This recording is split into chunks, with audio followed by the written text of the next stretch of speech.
Kia ora, hello, and welcome to Anyway, the podcast where I unpack the chaos of reality TV. I am your host, Natalie McMurray, coming to you from Aotearoa, New Zealand. Today, I'm diving into House of Villains, Season 1, Episode 3. We're back at the elimination chairs, back in the Stronghold. The voting was unanimous. The first villain to go home is Jax, the douchebag Taylor. Jax starts saying his goodbyes, and Omarosa is all, nope. Bye, Jax. He gets flipped the fuck backwards, which looks dangerous. I'm surprised they haven't been sued. Bobby is scared. He's now questioning the paperwork that he signed to be on this show. They all walk out and forget about Corinne, which honestly isn't surprising. Lucky for her, New York comes back and saves her. Omarosa wants Corinne to know she absolutely wanted her gone, but not as much as she wanted Jax gone. Tanisha is clocking Banana's two-faced ways. She says, that was your boy. Banana says he liked hanging out with Jax, but he knows a sinking ship when he sees one.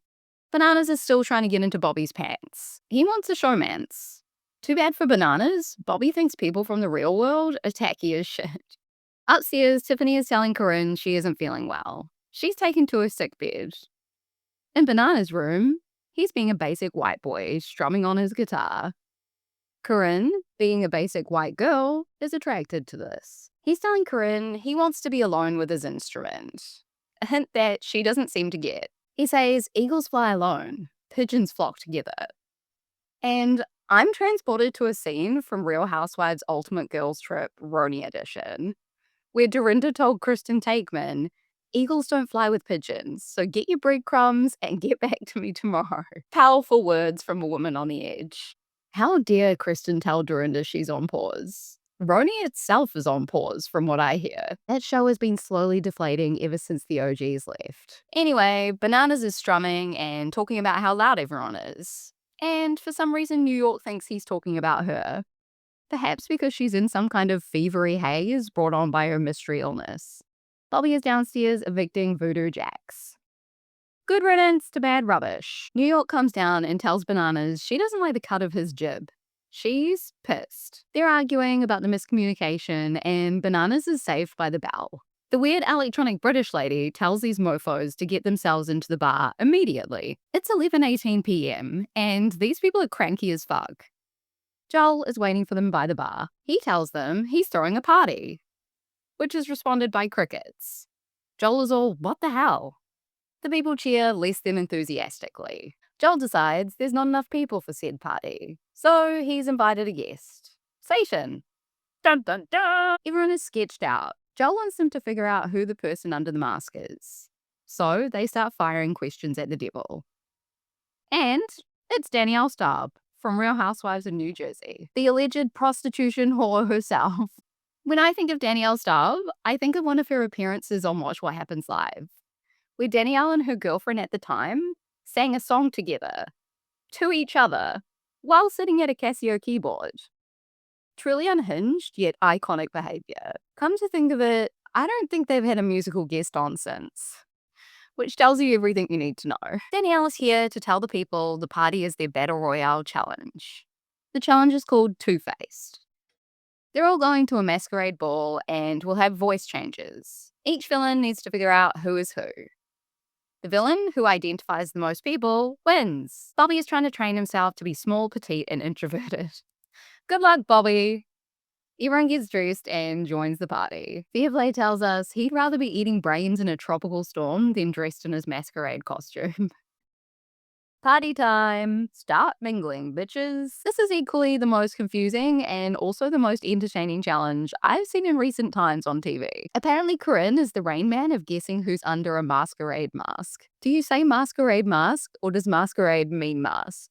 I don't fucking know. All of Bobby's practice was for naught. Everyone can tell who he is. It's very obvious.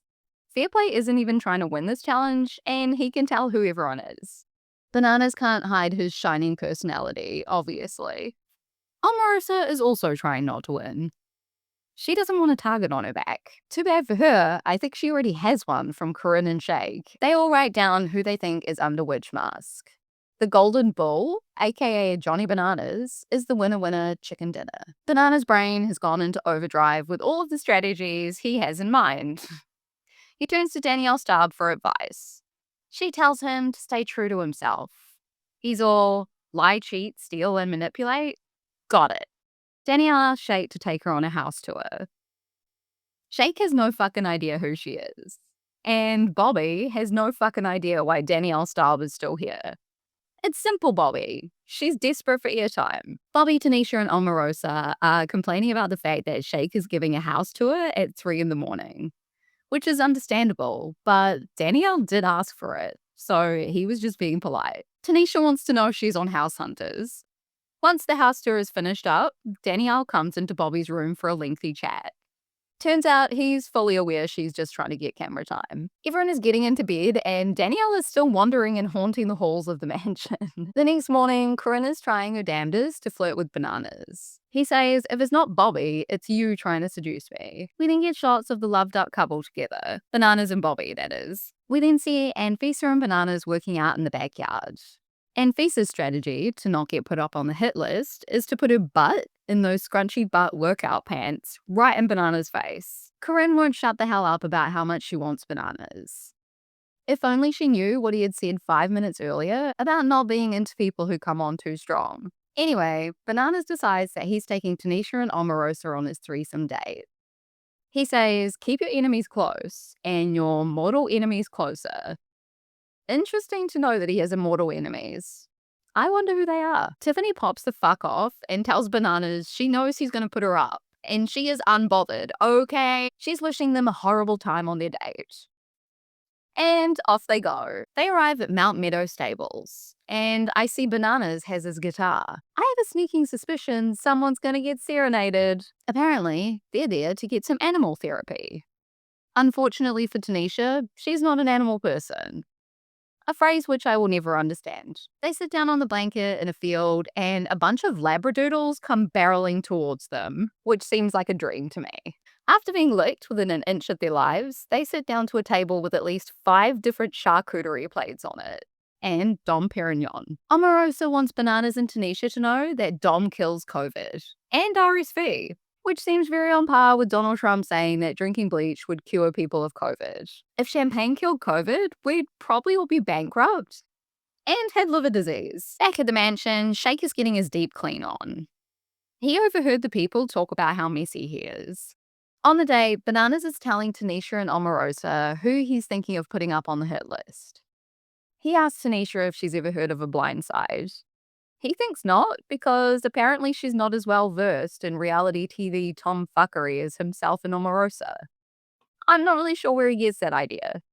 He explains it to Tanisha like the act of blindsiding someone was invented on reality TV.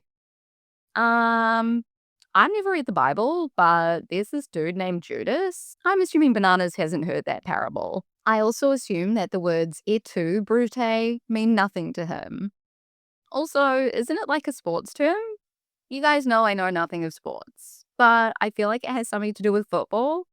Or was that just like a Sandra Bullock movie? Anyway, Tanisha tells us that she has not heard of a blindside, which surprises me. The trio arrive back at the mansion. Shake wants the people to see his handiwork.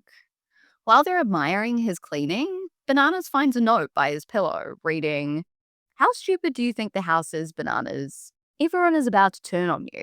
Shake is convinced that the handwriting is female because it's nice. I agree with Shake that most men have the handwriting similar to that of a 5-year-old. But the thing is, Shake just spent the last hour or so in that room cleaning. If it wasn't him that wrote the note and put it there, surely he would have seen who did it. I'm suspicious of Shake, to say the least. Bobby recognizes the paper. He says Corinne has this notepad. He's lying straight through his teeth.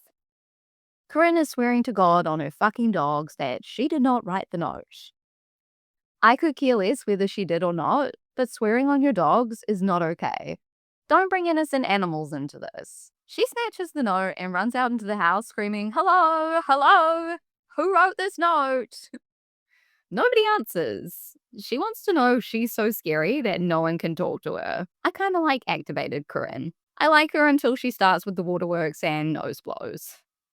Yikes. It's just a game, Corinne. Get it together.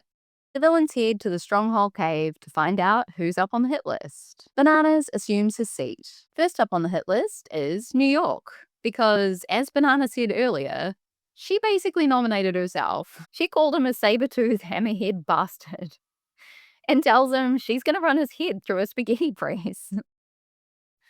I don't know what literature, media, or documentaries or whatever New York is consuming to pull out these one-liners. They just fall out of her mouth.